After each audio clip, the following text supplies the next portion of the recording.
Hello everyone. Today we'll discuss about the art of reading a research article. बहुत important topic है beginners के लिए जो MSc का डिसर्टेशन करते हैं, थीसिस वर्क करते हैं और जो पीएचडी के लिए ज्वाइन करते हैं। तो स्टार्टिंग में हमेशा हमें लिटरेचर ऑफ रिव्यू सर्च करना पड़ता है, आर्टिकल्स को रीड करना पड़ता है। तो कैसे रीड करें वो मैं आपको यहाँ पर बहुत ही शॉर्टकट में एक्सप्लेन करूंगा।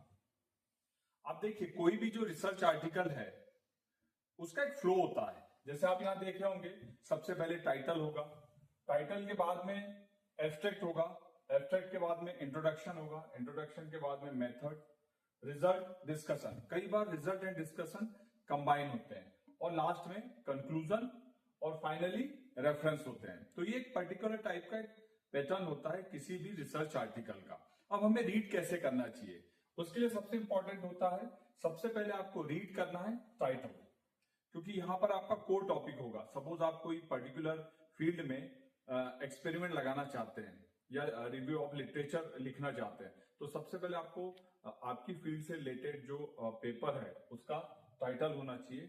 उससे आपको समझ में आएगा कि पर्टिकुलर जो रिसर्च आर्टिकल है उसका कोर टॉपिक क्या है। कोर टॉपिक के बाद में आप जब नेक्स्ट आप जाएंगे तो वहां पर आप डायरेक्ट पढ़ें कीवर्ड्स। कीवर्ड्स क्या है? एग्जैक्ट फोकस उस पर्टिकुलर रिसर्च आर्टिकल का क्या है, उससे आपको किससे पता चलेगा? कीवर्ड से। और आप थर्ड नंबर पे आइए, इंट्रोडक्शन पार्ट। आपको इंट्रोडक्शन पार्ट पहले पूरा नहीं पढ़ना है। यहां पर आपको सबसे पहले जो लास्ट पैराग्राफ है वहां पर आप देखोगे, वहां पर आप रिसर्च गेट, मतलब कि अभी तक उस पर्टिकुलर फील्ड में क्या क्या हो चुका है और क्या मिसिंग है, तो वो आपको इंट्रोडक्शन पार्ट से पता चलेगा। और उससे आपको पता चलेगा उसका ऑब्जेक्टिव क्या है या एम ऑफ द स्टडी क्या है। तो यहां पर आप एक नोट्स बना ले कि इसके ये ऑब्जेक्टिव है, ये इसका एम ऑफ स्टडी है, और वो रख लें। ठीक है। इसके बाद में आप डायरेक्ट कहां पर जाइए? कंक्लूजन पार्ट पे। कंक्लूजन पार्ट वो होता है जो पूरा रिसर्च है उसकी की फाइंडिंग्स क्या है। की फाइंडिंग्स मतलब उसका आउटकम क्या है। ठीक है। जो गेप था वो आपने कैसे फुलफिल किया, वो आपको कहां मिलेगा? कंक्लूजन पार्ट में। इसके बाद में आप आइए मटेरियल मेथड्स पे। तो मटेरियल मेथड्स जो रहती है, are the methods appropriate for the objective. अपना जो ऑब्जेक्टिव था उससे रिलेटेड है।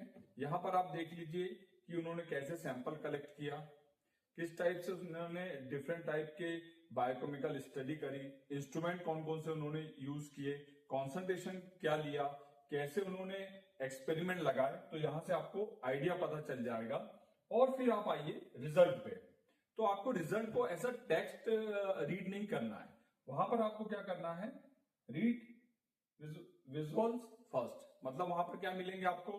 या तो आपको टेबल मिलेंगे, तो टेबल में हाईएस्ट वैल्यू और लोएस्ट वैल्यू आप नोट कर लें या वहां पर मार्क कर लें। ठीक है। ग्राफ्स आप देखेंगे, वहां से आपको पता चलेगा ट्रेंड्स क्या है। उसके अलावा आपको क्या पता चलेगा? कंपैरिजन पता चलेगा कि जो एक्सपेरिमेंट इन्होंने लगाया उसमें कहां पर कुछ वैल्यू बढ़ रही है, कुछ कम हो रही है। उसके अलावा आपको फिगर्स मिलेंगे जिसमें आपको की फाइंडिंग्स मिलेंगी, है ना। देन एक बार अच्छे से पूरे जो रिजल्ट वाला पोर्शन है उसको आप रीड कर लीजिए। कई बार कुछ रिसर्च आर्टिकल में रिजल्ट एंड डिस्कशन साथ में लिखे हुए होंगे। ठीक है। फिर आप आइए एब्स्ट्रैक्ट वाले पार्ट पे। एब्स्ट्रैक्ट वाले पार्ट पे क्या रहेगा? रिसर्च का बैकग्राउंड आपको पता चल गया, उसके बाद में उसमें प्रॉब्लम स्टेटमेंट आपको पता चल गया। ठीक है। जो गेप है, ऑब्जेक्टिव पता चल गए, एम ऑफ स्टडी क्या है, मेथोडोलॉजी आपने कौन कौन सी यूज करी है, कि रिजल्ट एंड फाइंडिंग्स आपको पता चल गए कंक्लूजन से, है ना। और सिग्निफिकेंस, ये सारी चीजें आपको क्या मिलता है? एब्स्ट्रैक्ट में। एक्चुअली क्या होता है, जब हम रिसर्च पेपर लिखते हैं तो एब्स्ट्रैक्ट सबसे लास्ट में लिखते हैं। क्यों लिखते हैं? क्योंकि हमें ये सारी चीजें, जो इसका इंट्रोडक्शन, हमारा एम क्या है, हमारा कंक्लूजन, की फाइंडिंग्स क्या है, मटेरियल मेथड हमने कौन सा यूज किया, रिजल्ट हमारा क्या आया, एग्जैक्ट रिजल्ट, वो हम यहां पर एब्स्ट्रैक्ट में समरी बनाकर लिखते हैं। इसके बाद में आप आ जाइए डिस्कशन पार्ट पे। Explain why result happen, compare with previous study. हमेशा हमारा जो रिजल्ट आएगा या जो रिसर्च पेपर का रहेगा वो हमेशा हम कंपेयर करते हैं। ठीक है। और एडमिट लिमिटेशंस कौन सी है, सजेस्ट फ्यूचर स्कोप है, ये किस में आता है? डिस्कशन पार्ट में। और फाइनली आप क्या करिए, जो इंटायर आर्टिकल है आपके पास में उसको आप रीड कर लीजिए। तो इससे आपको बहुत अच्छे से समझ में आ जाएगा कि हमें एक रिसर्च आर्टिकल को कैसे पढ़ना है, समझना है। और हमेशा याद रखिए, ये जितनी मैंने आपको फ्लो चार्ट बताया है ये मेरा खुद का एक्सपीरियंस है, और इससे आप हमेशा कुछ नोट्स बनाते हमेशा चलिए, जैसे कि ऑब्जेक्टिव्स क्या है, ठीक है, कंक्लूजन में कौन कौन से की फाइंडिंग्स आए, मटेरियल मेथड में कौन कौन से इंस्ट्रूमेंट यूज किए, कौन सा कॉन्सेंट्रेशन लिया है, कैसे डिजाइन किया है, रिजल्ट में आप देख लीजिए कि कौन सा ज्यादा हो रहा है, कौन सा कम हो रहा है, और फाइनली आप एब्स्ट्रैक्ट पढ़ें। और लास्ट में डिस्कशन पढ़ने के बाद में पूरा पेपर टाइटल से लेकर कंक्लूजन तक बहुत अच्छे से आप एक बार स्टडी करें, तो आपको ये पूरा पेपर रिसर्च आर्टिकल बहुत अच्छे से समझ में आएगा। ओके, तो मैं यहाँ पर एक एग्जांपल ले रहा हूँ, मेरा खुद का रिसर्च आर्टिकल जो पब्लिश हुआ था स्प्रिंजर में। तो यहाँ पर आप देखेंगे, आपको सबसे पहले टाइटल को बहुत अच्छे से रीड करना है, तो इससे आपको समझ में आ जाएगा कि एक्चुअली जो कोर टॉपिक क्या है, कोर टॉपिक, तो इससे टाइटल से समझ में आएगा। टाइटल के जस्ट बाद में आपको जाना है कीवर्ड्स पे। कीवर्ड से एग्जैक्ट जो रिसर्च है वो किस पर कर रहे हैं वो आपको समझ में आ जाएगा। ऑक्सीजन है, फॉक्सग्लो है, इस टाइप से आप ये सारी चीजें अच्छे से रीड करके एक नोट्स बनाते हुए चले।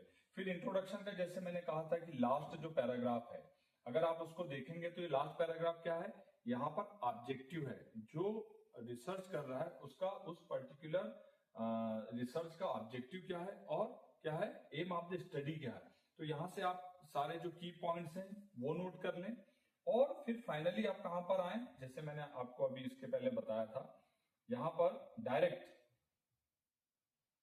कंक्लूजन जो पार्ट है उस पर आ जाए।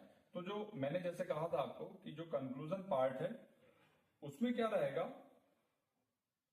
आपको की फाइंडिंग्स मिलेंगी, जो आउटकम है, मतलब जो ऑब्जेक्टिव लिया था और उसका क्या आउटकम आया, की फाइंडिंग्स क्या आई, वो आपको कंक्लूजन वाले पार्ट से मिल जाएगा। इसके बाद में कंक्लूजन के बाद में आपको इस पे आना है मटेरियल एंड मेथड पे, कि एक्चुअली ये जो रिसर्च आर्टिकल है इसमें कौन कौन से मटेरियल मेथड यूज किया है ना। तो आप ये मटेरियल मेथड है, इसको इसमें कौन कौन से इंस्ट्रूमेंट यूज करें, बस आपको बहुत ज्यादा इसको याद नहीं करना है, बस आपको तो समझना है कि इन्होंने कौन सा मटेरियल लिया, किस टाइप से उन्होंने पूरे एक्सपेरिमेंट को डिजाइन किया, उसमें कौन कौन से इंस्ट्रूमेंट आए, कॉन्सेंट्रेशन कितना लिया। तो आपके पास में क्या होगा, पूरा बहुत अच्छे से रिसर्च आर्टिकल का मेथोडोलॉजी समझ में आ जाएगा, है ना। स्टैटिस्टिकल एनालिसिस हमेशा होती है। मटेरियल मेथड के जस्ट बाद में आपको क्या करना है, रिजल्ट। जैसे यहाँ पर रिजल्ट डिस्कशन साथ में लिखा गया है, तो रिजल्ट के जस्ट बाद में डिस्कशन किया हुआ है ना। तो आपको क्या करना है, रिजल्ट को पढ़ लेना है, और रिजल्ट को भी बहुत इंपॉर्टेंट क्या होता है कि उसके जो फिगर है वो आप देख लें, और उसका जो फिगर का जो लीजेंड है वो आप पढ़ लें कि हाँ ये पहली वाली फोटो इसकी है, इसमें इतना कॉन्सेंट्रेशन लिया था। यहाँ आप देखेंगे तो बहुत सारी चीजें यहाँ पर डिटेल में लिखी रहती है, ये पढ़ लें। और टेबल देख लें जिसमें कि वैल्यूज हाई है, लो है, कौन सा कॉन्सेंट्रेशन में कितना हाई हो रहा है, कितना लो हो रहा है, ये आप नोट कर लें। और फाइनली जो ग्राफ आता है उसमें आप देख लीजिए कौन से कॉन्सेंट्रेशन में अप जा रहा है, कौन से में डाउन जा रहा है। यहाँ कंपैरिजन आप बहुत अच्छे से कर सकते हैं। और रिजल्ट के बाद में आपको क्या करना है, फिर आ जाना है सबसे ऊपर जहां पर एब्स्ट्रैक्ट था, ठीक है।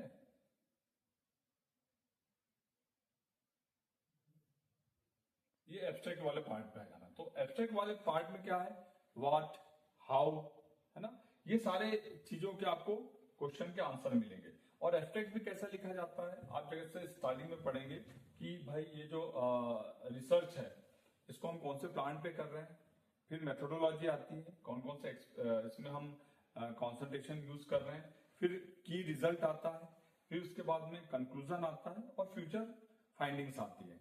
एब्स्ट्रैक्ट पढ़ने के बाद में आपके पास में पूरा डिटेल हो गया, और जाके फिर आप क्या करें, जो डिस्कशन पार्ट है उसको बहुत अच्छे से पढ़ लें। और जैसे ही आपने डिस्कशन पढ़ा, क्योंकि डिस्कशन पार्ट ऐसा होता है जिसमें कि जो पहले स्टडी हो चुकी है उससे रिलेटेड डेटा को हमारे डेटा के साथ में कंपेयर करते हैं, ठीक है, हमने ये कंसंट्रेशन लिया इसलिए ये वैल्यू आई, और उन्होंने ये कंसंट्रेशन लिया था इसलिए ये वैल्यू आई। इस टाइप से आपको कंपेयर करना पड़ता है डिस्कशन पार्ट में। और पूरा की पूरा जो रिसर्च आर्टिकल है बहुत अच्छे से 2-3 बार आप पढ़ेंगे नोट्स के साथ में, तो ये चीजें आपको समझ में आ जाएगी। ठीक है ना? तो I hope you understand how to read a research article. Thank you. Good day.